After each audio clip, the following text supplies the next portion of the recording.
There is a new kind of arms race happening right now. You will not hear a bang. You will not see a flash. But somewhere over a dusty testing range, a swarm of drones just fell out of the sky, and nothing exploded. Welcome to Quiet Disclosures. I am Layla Arden. Tonight we are looking at electromagnetic weapons, what they are, who is building them, and why the people making security decisions say this technology changes the math of modern warfare. The Pentagon defines directed energy weapons as systems that use concentrated electromagnetic energy rather than a physical projectile to damage or disable a target. That covers two main categories: high-energy lasers and high-power microwave systems. Both are real. Both are being funded and tested right now by the United States and several other nations. Here is the thing that is driving all of this. In April 2024, Iran launched a massive drone and missile attack on Israel. The United States and allies helped Israel defend against it. The interceptors used, Patriots, SM-3s, SM-6s, cost somewhere between $3 and $30 million each.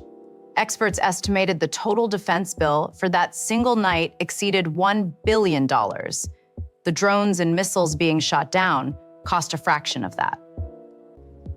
That equation is not sustainable, and everyone in the defense world knows it.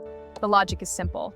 An adversary can drain your resources by forcing you to trade expensive interceptors for cheap munitions. Directed energy breaks that logic. One shot from a laser or microwave system costs cents, not millions. And as long as you have power, you never run out of ammunition. The United States Department of Defense spends roughly $1 billion a year on directed energy research.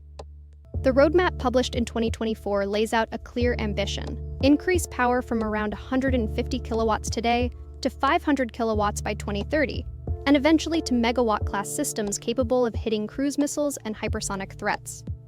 The Air Force, Army, and Navy all have active programs. The names include Thor, IFPC, HPM, Helios, Chimera, and the Iron Beam collaborative work with Israel. High-power microwave weapons work by flooding a target with concentrated electromagnetic energy. Not heat, not explosives, but a pulse that overloads the electronics inside. Guidance systems, control links, navigation hardware, all of it scrambled or burned out in milliseconds. The beam travels at the speed of light, which is roughly 100,000 times faster than even a hypersonic missile. But the United States is not alone in this race. At the Zhuhai Air Show in November 2024, China's premier defense technology showcase, something significant happened. Chinese defense contractors, including state-owned Norinco, unveiled at least 3 separate mobile high-power microwave weapon systems on the same day, all of them designed for one specific mission: defeating drone swarms.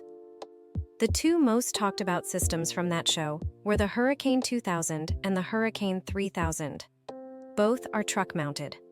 Both use radar to detect targets, then switch to electro-optical sensors for precision tracking. It's locked on. The system fires high-power microwave bursts, not a continuous beam, but rapid pulses, which means it can engage multiple targets in quick succession. According to Norinco's own experts, the Hurricane 3000 has a reported effective range of over 3 kilometers against light drones and swarms. Now, to be clear, these are claims made by a state-linked contractor. Independent verification of those range figures is not available to us. But here's what we can say with confidence. By January 2026, the Hurricane 3000 was no longer just an airshow exhibit. It was marching through Tiananmen Square in a nationally televised military parade. That is a very different signal. To understand why microwave weapons matter, you need to understand the drone swarm problem. A single cheap drone is manageable. 100 of them launched simultaneously is not, at least not with traditional air defense. Missiles run out, guns overheat. And each interceptor costs exponentially more than the drone it is chasing. Microwave systems flip that equation because they can sweep an entire area rather than track one target at a time. The United States Air Force has its own answer to the swarm problem. It is called Thor, Tactical High Power Operational Responder. It is a containerized system that fits on a standard cargo pallet and can be deployed to a forward airbase in under 3 hours. TOR uses high-power microwave energy to defeat groups of small drones simultaneously. The Army's version, called IFPC-HPM, was delivered to the service in May 2024 after development by a company called Eperith. But here is where the story gets complicated. The US military has been developing directed energy weapons for decades. And repeatedly, the gap between what works in a lab and what works in the field has been difficult to close. One Army laser system designed to shoot down drones, DEM SHORAD, was tested in the Middle East in 2024. Soldiers found that results from the test range were very different from the real tactical environment. The program was scaled back. There is a real gap between the demonstration and the battlefield. And that gap matters, because right now, both sides are racing to close it. The research footprint tells part of the story. A Rand Corporation study estimated that as of 2022, approximately 90% of all new high-power microwave-related patents globally came from Chinese-affiliated researchers and organizations.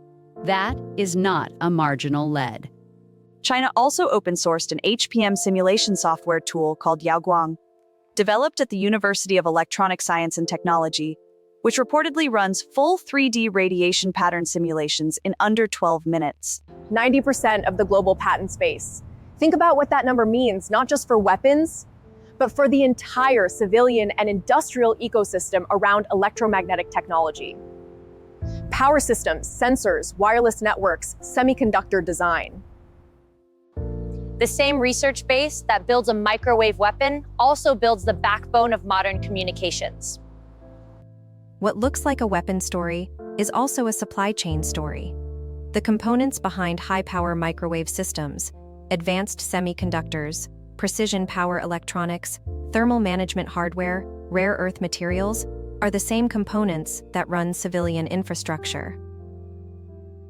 That dependency matters when you are trying to understand who holds leverage in a long competition. There is another thread in this story that gets less attention: electromagnetic launchers. These are systems that use magnetic coils or rails to accelerate a projectile rather than chemical propellant. The design goal is reduced acoustic and visual signature, more consistent muzzle velocity, and lower logistics overhead.